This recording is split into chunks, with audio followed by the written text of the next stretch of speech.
Lockerbie bombing. December 21, 1988, was supposed to be a homecoming. Pan Am Flight 103 carried 259 people, many of them American college students returning from studying abroad, heading home for Christmas. The Boeing 747, named Maid of the Seas, departed London Heathrow at 6:25 p.m., bound for New York.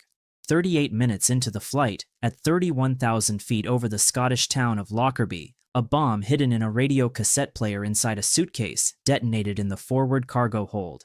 The explosion ripped the aircraft apart in midair. The nose section separated and fell, followed by the fuselage breaking into multiple pieces. Passengers still strapped in their seats fell 5 miles through the night sky. The main fuselage section, containing the fuel-laden wings, struck the ground in Lockerbie at nearly the speed of sound, creating a fireball visible for miles. A crater 47 feet deep marked the impact site. Homes were obliterated, an entire street erased. 11 residents of Lockerbie died as flaming debris rained down on their town. Wreckage was scattered across 845 square miles of countryside. The investigation became one of the largest in history. Forensic teams painstakingly recovered debris and human remains from Scottish hillsides and farmland. A fragment of the timer circuit from the bomb was traced to Libya. After years of investigation and diplomatic pressure, Libyan intelligence officer Abdelbasset al-Megrahi was convicted in 2001 and imprisoned in Scotland. Libya eventually accepted responsibility and paid compensation to victims' families. The Lockerbie bombing fundamentally changed aviation security. It led to enhanced baggage screening, the requirement that passengers and their luggage travel on the same flight, and advanced explosive detection systems. For the families of the 270 victims, the wait for justice was measured in decades. The youngest victim was a 2-month-old infant. The oldest was 82. The attack demonstrated that nowhere was safe, that terrorism could reach into the sky itself, and that a single suitcase bomb could murder hundreds and traumatize nations. Madrid. Train bombings. March 11, 2004, was a Thursday morning in Madrid. The commuter trains packed with workers heading into the city center.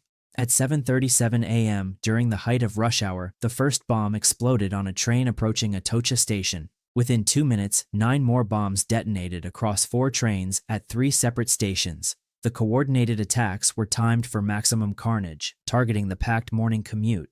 The explosions ripped through the trains with devastating force. Metal twisted, windows shattered, and bodies were thrown across platforms. At Atocha, the city's busiest station, 3 bombs exploded almost simultaneously. The scenes were apocalyptic. Smoke-filled platforms, overturned train cars, and the wounded stumbling through debris. Emergency services faced chaos across multiple sites. Hospitals were overwhelmed within minutes. In the confusion, authorities initially didn't realize the full scale of the attack. The final death toll was 193, with nearly 2,000 injured. Victims included Spaniards, Ecuadorians, Romanians, and people from a dozen other nations, reflecting Madrid's diversity. The bombs had been packed into backpacks and sports bags placed on overhead racks, designed to spray shrapnel through the crowded cars. The attack came just 3 days before Spain's general election, and the political impact was immediate. The government's initial attempt to blame Basque separatists, when evidence pointed to Islamic extremists, contributed to their electoral defeat. The investigation traced the attack to an al-Qaeda-inspired cell operating in Spain. The perpetrators detonated explosives in their apartment as police closed in, killing themselves rather than face capture. The Madrid bombings proved that European cities were vulnerable to coordinated mass casualty attacks, that terrorist cells could operate undetected for months while planning sophisticated operations, and that public transportation systems, used by millions daily, were soft targets nearly impossible to fully secure. Spain's response included massive security upgrades and increased intelligence cooperation across Europe. The attacks left a scar on Madrid's collective memory, commemorated annually at the stations where so many lives were stolen on an ordinary Thursday morning. London 7/7 bombings. July 7, 2005, began as a celebration. London had just won the bid to host the 2012 Olympics, and the city was euphoric. The morning rush hour saw millions taking the underground and buses to work, the transport system operating at capacity. At 8:50 a.m., 3 bombs exploded within 50 seconds of each other on underground trains across London. A 4th bomb detonated on a double-decker bus in Tavistock Square nearly an hour later. The underground explosions occurred in tunnels, magnifying the blast effects and trapping survivors in darkness and smoke. on the Circle Line near Edgware Road, between King's Cross and Russell Square, and on the Piccadilly Line train, passengers found themselves in scenarios from nightmares, pitch darkness, acrid smoke, the screams of the injured, and no clear escape route. Emergency responders had to navigate the labyrinth of London's underground to reach victims. The bus bombing, visible above ground, provided the day's iconic horrific image. The roof of the number 30 bus completely blown off, the upper deck shredded by the explosion. 52 innocent people were murdered, and over 700 were injured. The bombers were 4 young British men, 3 of Pakistani heritage and 1 a Jamaican convert to Islam, the oldest just 30 years old. They had traveled from Leeds that morning, carrying bombs in rucksacks, appearing on CCTV cameras looking like ordinary commuters. 3 were suicide bombers who died in their attacks. The sophistication of the coordinated timing and the bombers' ordinariness shocked Britain. The 7-7 attacks were a watershed moment for Britain. They proved that the threat wasn't just from foreign terrorists, but from homegrown extremists, British citizens radicalized within their own communities. The concept of the enemy within shattered assumptions about integration and belonging. London's transport system implemented massive security upgrades, though the openness that makes public transport functional makes it inherently vulnerable. The city's response, captured in the phrase, "We are not afraid," emphasized resilience, but for the families of the dead and the survivors living with physical and psychological scars, that morning divided their lives into before and after. The randomness was perhaps the most terrifying aspect. Being on that train, in that car, at that moment was pure chance, proving that terrorism's victims are selected not for who they are, but simply for being there. Paris Bataclan attack.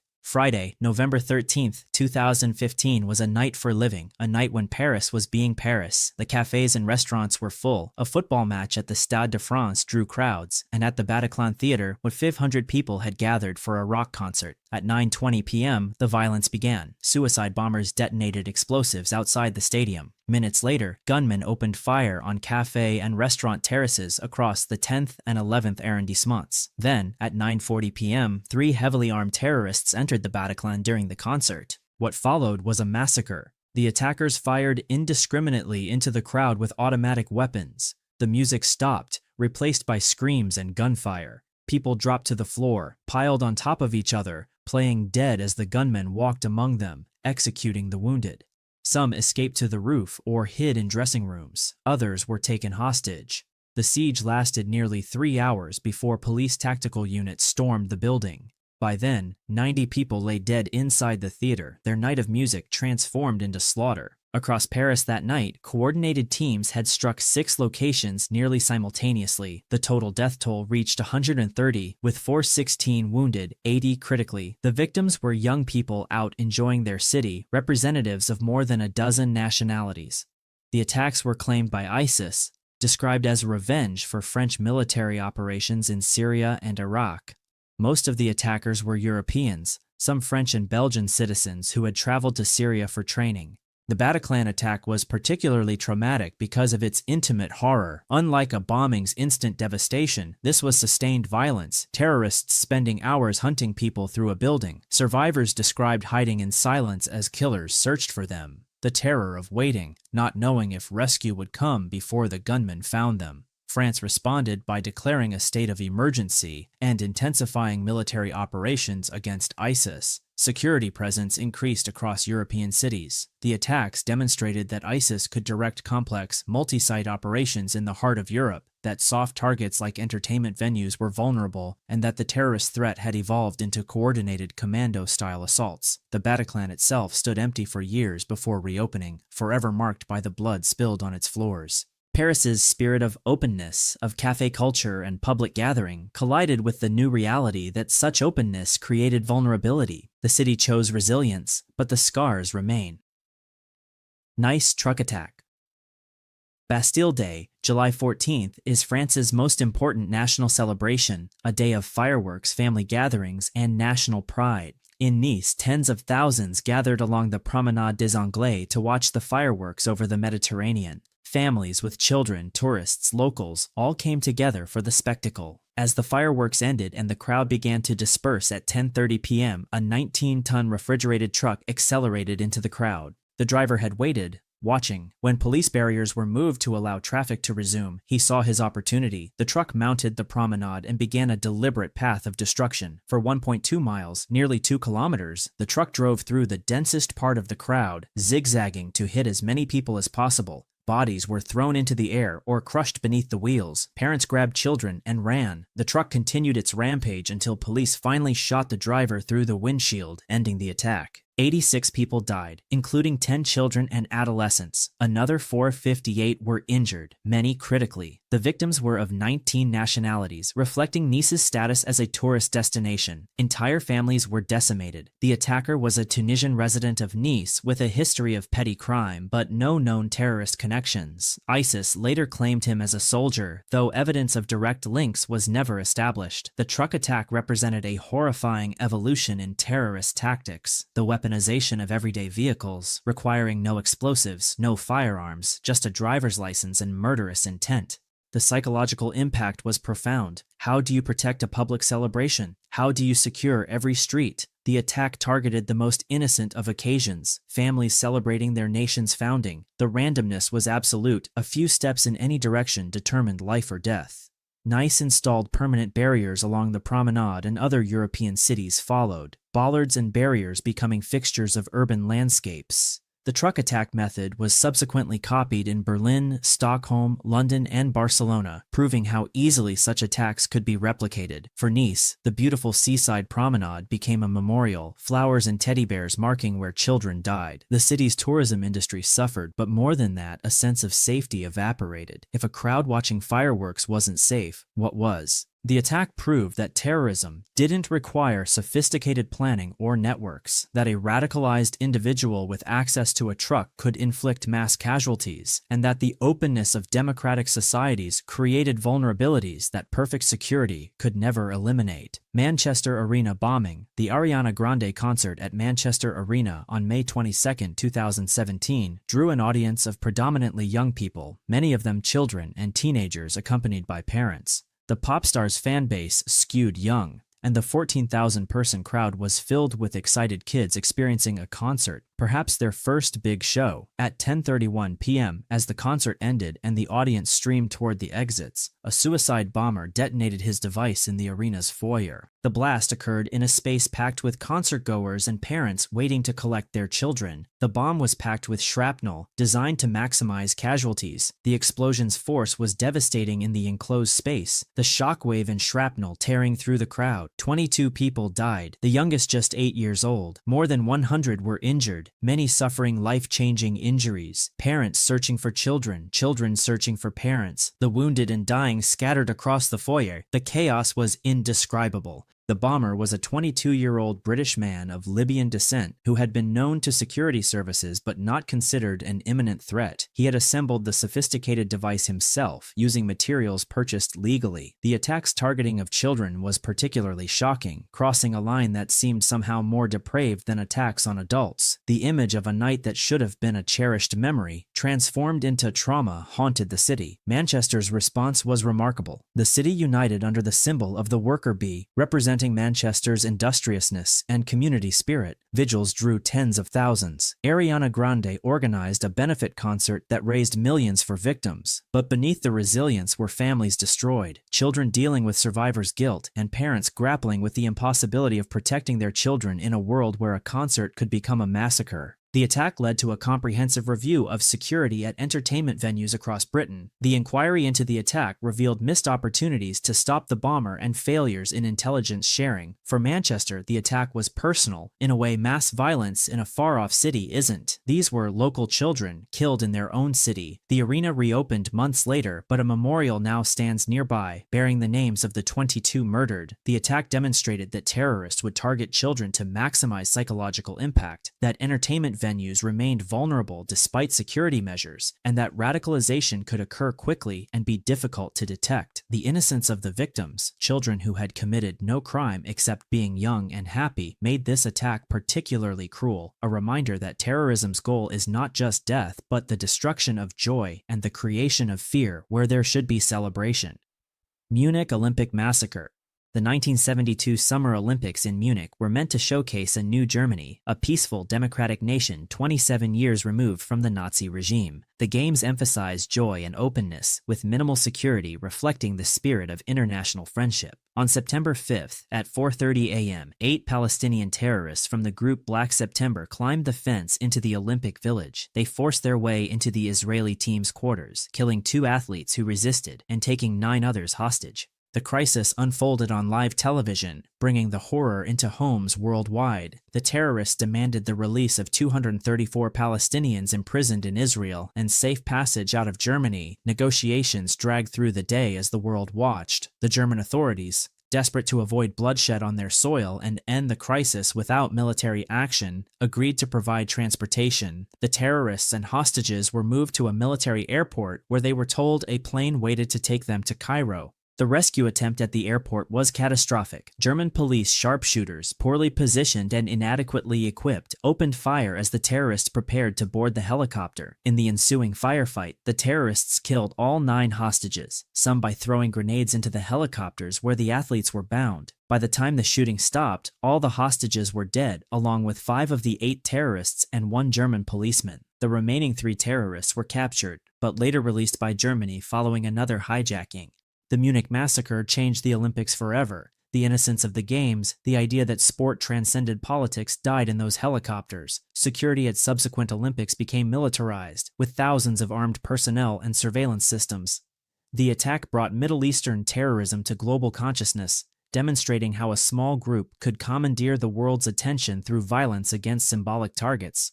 For Israel, the massacre led to Operation Wrath of God, a decades-long campaign to hunt down everyone involved in planning the attack. For Germany, it was a humiliation, the botched rescue revealing a nation unprepared for terrorism. The 11 murdered athletes, killed not for anything they had done but for what they represented, became symbols of terrorism's arbitrariness. A memorial now stands in Munich. But for many, the Olympic spirit never fully recovered from those September days when the world watched helplessly as athletes became casualties in a conflict not of their making. Bologna train station bombing, August 2, 1980, was a Saturday morning in the height of summer, and Bologna's central train station was packed with travelers, families heading to the coast for vacation, students returning home, tourists navigating Italy's rail network, all converged in the station's waiting room. At 10:25 a.m., a bomb hidden in a suitcase in the second-class waiting room detonated with massive force. The explosion's power was immense. The blast collapsed a section of the station's roof,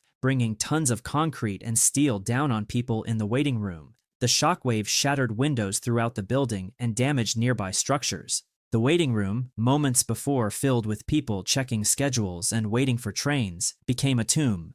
Bodies were buried under rubble. The injured staggered out covered in dust and blood. Rescue workers dug frantically through the debris, knowing that survivors might be trapped beneath. 85 people died and more than 200 were injured. The victims ranged from a 3-year-old girl to an 86-year-old man. The bomb had contained over 50 pounds of explosives mixed with metal fragments to create deadly shrapnel. The investigation that followed was long and controversial, complicated by false leads, evidence tampering, and allegations that elements within Italian intelligence had advanced knowledge of the plot. The bombing was eventually attributed to Nuclei Armati Rivoluzionari, a neo-fascist terrorist organization, though the full extent of the conspiracy and potential involvement of rogue intelligence operatives remains debated. The attack was part of Italy's years of lead, a period from the late 1960s through the 1980s marked by terrorist violence from both far-left and far-right groups. The Bologna bombing remains Italy's worst peacetime mass murder. A clock at the station still shows 10:25, frozen at the moment of the explosion. Every year, Bologna marks the anniversary with ceremonies honoring the victims. The attack exemplified the danger of domestic terrorism driven by political extremism, the vulnerability of transportation hubs, and how terrorist violence could be used to destabilize democratic societies. For Bologna, a city proud of its openness and progressive values, the bombing was an assault not just on people, but on the social fabric itself. The fight for justice took decades, with final convictions not coming until the 21st century, demonstrating how complex terrorist conspiracies can take generations to fully unravel. Omagh bombing. August 15, 1998 was a warm Saturday afternoon in Omagh, County Tyrone, and the market town's main street was crowded with shoppers. The Good Friday Agreement, signed just 5 months earlier, had brought hope that Northern Ireland's decades of violence were finally ending. That afternoon, a dissident Republican group opposed to the peace process planted a car bomb on Market Street, calling in a warning but deliberately providing incorrect information about the bomb's location. Police, acting on the misleading warning, evacuated people away from the stated location, inadvertently moving them closer to where the bomb was actually parked. At 3:10 p.m., the 500-pound car bomb detonated in a densely packed area, the blast amplified by the narrow street's confines. The explosion ripped through the crowd with devastating force. Bodies and debris were scattered across the street. Shop fronts collapsed. The scene was one of utter carnage. 29 people died, including a woman pregnant with twins, bringing the symbolic death toll to 31. The victims ranged from an 18-month-old baby to a 65-year-old woman. They were Catholics and Protestants, locals and Spanish tourists. About 220 were injured, many losing limbs or suffering permanent disabilities. The Real IRA, a splinter group rejecting the peace process, was responsible for the attack, though they claimed the civilian deaths were unintended, blaming the police evacuation. The Omagh bombing was the worst single incident of the Troubles, Northern Ireland's 3-decade conflict. Its timing, in the midst of a peace process that had seemed to promise an end to violence, made it particularly devastating. The attack united communities across the sectarian divide in grief and outrage. Both Republican and Loyalist leaders condemned it. The subsequent investigation was troubled, with civil cases succeeding where criminal prosecutions largely failed. For Omagh, the bombing left scars that never fully healed. Families lost multiple members in an instant. Survivors carried physical and psychological trauma for life. The attack demonstrated that even when the majority chooses peace, a small, determined group can inflict catastrophic harm. It also showed the cruel irony that a warning designed to reduce casualties, when deliberately falsified, could increase them. The memorial in Omagh's town center lists the names of all who died, a permanent reminder of what was lost that Saturday afternoon when hope turned to horror.